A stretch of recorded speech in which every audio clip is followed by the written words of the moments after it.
Well, hi guys, welcome aboard. I certainly appreciate you stopping by. I told you 4 days I'd be at home and 4 days I'm on the road. Well, you call me at home. I'm out here sitting on the tractor burning some brush and stuff that I collected over the past few months, and it's been dry and they wouldn't let us burn. So things are a little better now and I'm getting some burning done. Well, here's what we're going to talk about today. You know, we're in the Thanksgiving season, and my family celebrated Thanksgiving Sunday because of just prior commitments and obligations and things like that some of us had. So it was just more convenient to get together. What a wonderful time it was to be with the family. And I was thinking about the video for today, and I thought about my dad. My dad passed away a few years ago, and what a wonderful man he was. He had a heart for people. And I want to tell you a story about him that he did one Thanksgiving at noon. We'd sit down to Thanksgiving dinners back probably 1974. Sit down for Thanksgiving dinner, and he had the news on. And the news had a report about a family who was out down on their luck. They didn't have much. They had a canned ham and some beans or something like that was all they had for Thanksgiving that somebody had given to them. And they had no Christmas coming. He was out of work, and it was just a bad situation. Well, my dad's always had a heart for people, and he knows what it is to be poor. He hoed cotton, picked peanuts, milked cows. He'd buy cattle and sell them. He lived so far out in the country they had to go towards town to go hunting, okay? So my dad was poor. He knew what it was like, and he wanted to help others and encourage them. And so what he did when that news article came on, he stopped dinner, dead in our tracks. He asked my mom, he said, get some bowls together. We're going to take half of everything we got, and we're going to give it to these people. And so Dad and I took it down to them in the inner city of Dayton, and they were down on their luck. They were having a hard time.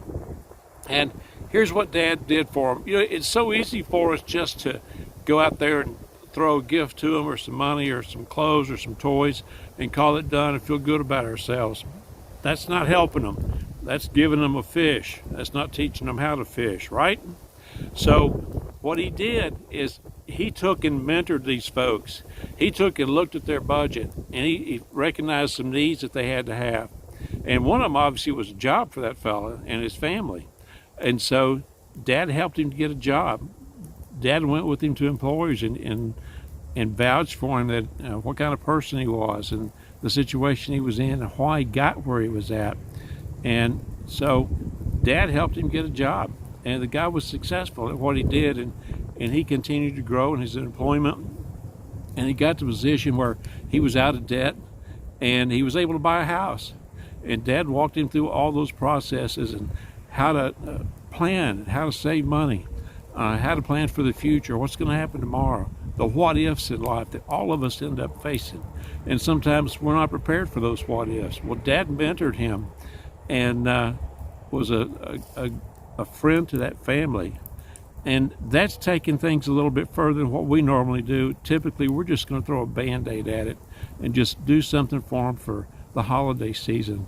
Dad took these folks under his arm, and he taught me a life lesson there, and that was to have a heart for people, to see people better themselves. And that was his goal. He was a pastor. Now, before you turn this off, listen to the story, okay? He was a pastor in a town that was pretty much about a third of it was welfare. And people were always coming to the church and wanting a handout. What Dad would do after he saw a pattern is he would take the time to sit down with them and look at their budget, help them to see what money they had and how they were spending it. And it surprised them that he was making less money than they were, but yet he was better off. And that's because Dad planned. He budgeted. And these people didn't have that type of background. They didn't have that type of training.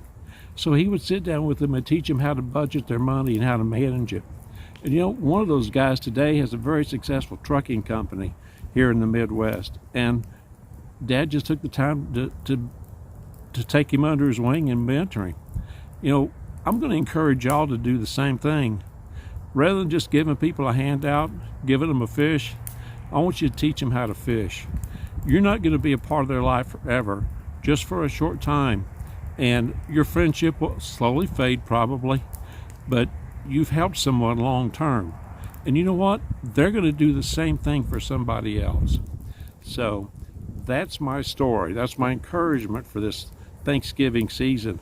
I typically don't like to do topical things like Thanksgiving and Christmas and holidays and things like that, but I felt it was a good time to do something like this, and it honors my dad and the accomplishments that he's had in life, and it tells others what kind of man he was, and I appreciate him. I appreciate him a lot. So, as y'all can see, I've got my Buckeye hat on and my Buckeye shirt, yeah. And I'm going to support the Buckeyes, even though I'm from Texas. I've been up here since 1974. And what I'm going to do here is support these guys as they take on that state up north, that school up north. And somebody's going to find out who their daddy is this weekend, okay? I'm going to let it go at that. All right. Guys, thank you so much for coming by. I appreciate you hanging out with me. If you have any comments, please send them. Let me know what it is. I've got a subscriber who sent me some things, and I'm going to start blending into the videos that I'm doing. If you have a story or something that you'd like to share with us, be happy to send that to me. Send it to buddysampley5@gmail.com, and I'll be more than happy to mix that in and share your stories with folks. And because I'm not the only one that has a story, you've got stories too. You're just kind of bashful, don't share them. But let this be a platform for you. I'll be happy to do that for you. All right, guys, y'all take care. I hope you've had a wonderful week. I hope you have a wonderful time with your family on Thanksgiving. And may God bless you. And I'll see you down the road, okay?